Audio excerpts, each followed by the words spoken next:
Welcome to another video of Origins of BNBs. This week we are covering caravanserais, the first BNBs. As always, be sure to like, subscribe, and be notified. We are posting new videos every week. And now, let's go ahead with the video. The inland routes of the Silk Roads were dotted with caravanserais, large guest houses or BNBs. Designed to welcome traveling merchants and their caravans as they made their way along these trade routes. Found across Silk Road's countries, from Turkey to China. They provided a regular opportunity for merchants to eat well, rest, and prepare themselves safely. Also, to exchange goods, trade with local markets, and meet other merchant travelers, and in doing so, to exchange cultures, languages, and ideas. As such, caravanserais were far more than simply watering holes along the Silk Roads. They developed as crucibles for cross-fertilizing cultures along the length of these routes. The origins of the caravanserais are generally unknown.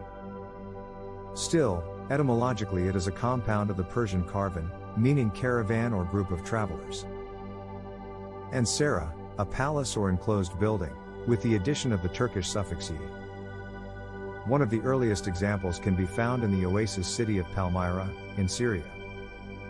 It developed in the 3rd century BC as a place of refuge for travelers crossing the Syrian desert.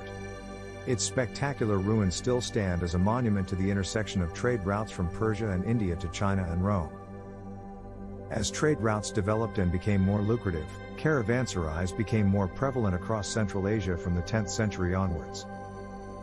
Particularly during periods of political and social stability, they continued until as late as the 19th century.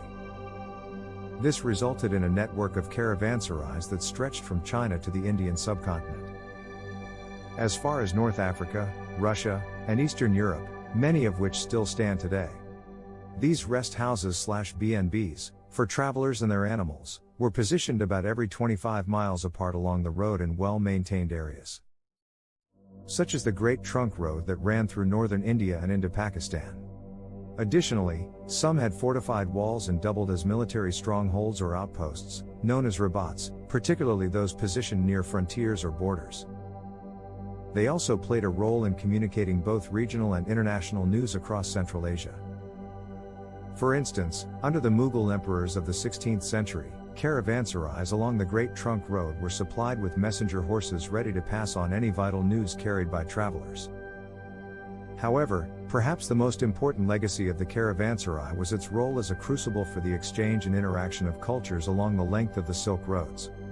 Not only did they facilitate the movement of people and goods along these long and arduous routes, but they also provided opportunities for these travelers to come together, share stories and experiences, and ultimately, cultures, ideas, and beliefs. Languages had to be learned to communicate stories from the route. Local food, clothing, and etiquette were combined with merchants' goods and customs. Moreover, religions, traditions, and ideas rubbed shoulders in such places, bringing about new forms of art and literature that would ultimately take root in new lands. Many cities along the Silk Roads were home to mosques. As Islam spread through Central Asia in the early Middle Ages, Buddhism, Christianity, and Judaism were also transmitted by religious scholars traveling along these routes. The traces of such exchange are reflected in the diverse yet closely interrelated cultures that have emerged here, as well as in languages and religions that have flourished throughout this region. Cities that contained caravanserais became great intellectual and cultural centers. Samarkand, Qazvin, Bursa, Aleppo, and Acre are examples. While those that lay along isolated highways became local centers of civilization. These ancient BNBs not only provided safety and rest to the merchants but were of great economic, social, and cultural significance to the regions in which they were based. Bringing travelers together from east and west facilitated an unprecedented exchange process in culture, language, religion, and customs. That has become the basis of many of the cultures of Central Asia today. This was all for today. Thank you for watching. I hope you enjoy the video, and please tell us in the comments. Is there a place where you would like to know the origins of BNBs? Don't forget to like, subscribe and get notified if you enjoy the video, it would mean a lot to me. Thank you for watching, see you next week.